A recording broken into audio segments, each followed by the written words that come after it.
Hi everybody, hope everyone's all right. Enjoying this wet summer. Hot. Gosh, would it be nice just to be able to get on with some work. Anyway, I'm here today in my my new shed that I found sort of local to where I live. It's just a bit handier for me here, close to home, secure, and sort of somewhere where I can just do stuff to the tractors and such like without being in the way of a busy working farm.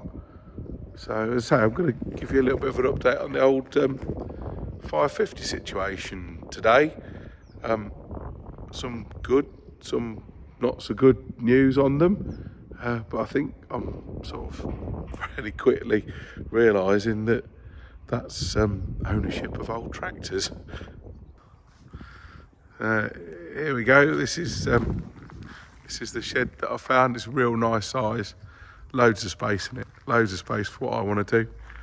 I will just show you this here.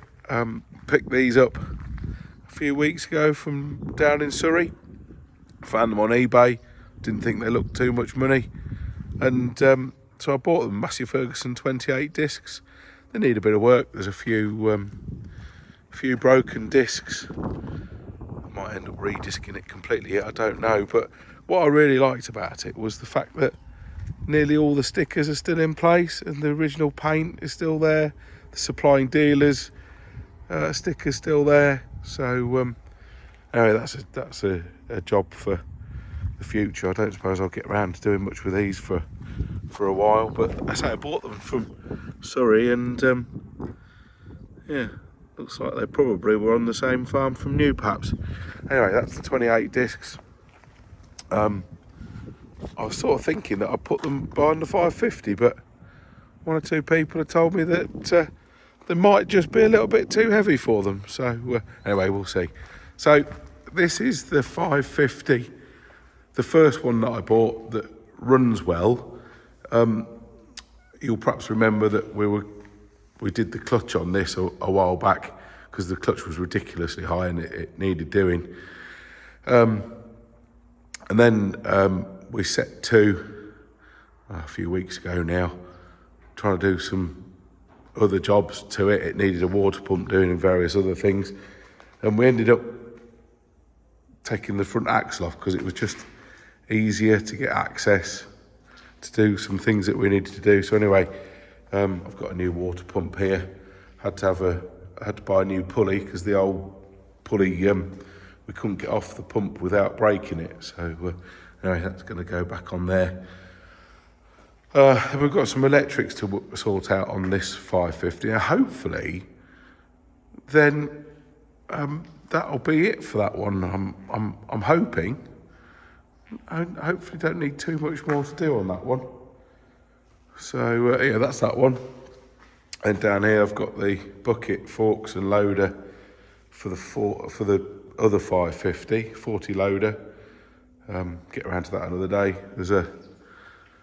This is the larger hopper that was available for the 11 fertiliser spreader. If that's for sale, if anyone wants it, drop us a message below, and that can go. Don't need that for anything. This is my 260 plough that I picked up again quite a few weeks ago now. Obviously that's to go on the 550 when we get her up and running.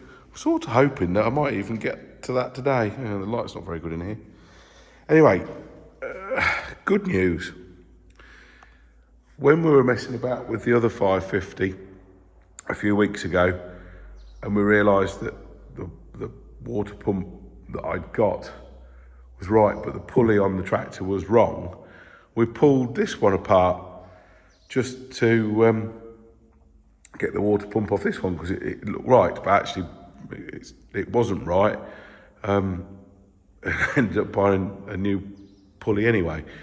But whilst doing this, we decided to just see if this tractor is actually seized, because I was starting to think to myself, well, if the whole thing is seized, I'll rob it for parts for the other one, and then maybe just break it or just sell it as a whole to someone who's got the time and patience to do it all up. Anyway, we got our big bar out and we got her on the crankshaft pulley, and it didn't take any turning at all. It turned straight away, but only turns sort of nearly one revolution.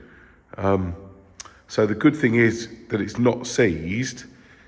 My friend who's been helping me, Jim, he reckons that it's probably a stuck valve or something. So actually, when we get time again, I'm going to have a look at this one, and if it is as simple as having the top cover off and looking at the valves and maybe having the head off and not doing too much to it, I might just stick with it and get it going if it's going to be a simple fix. Because obviously, if I get it running, then it's going to be worth more than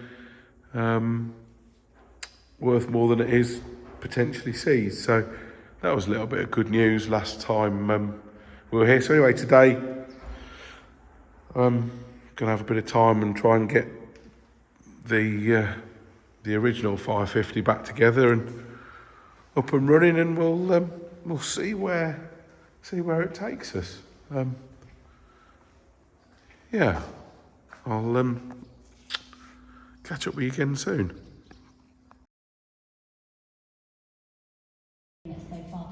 We've got the water pump fitted, fan on, new belt, new pipes, found a new piece of heater hose to go up there because it's fitted with this horrible old red hose.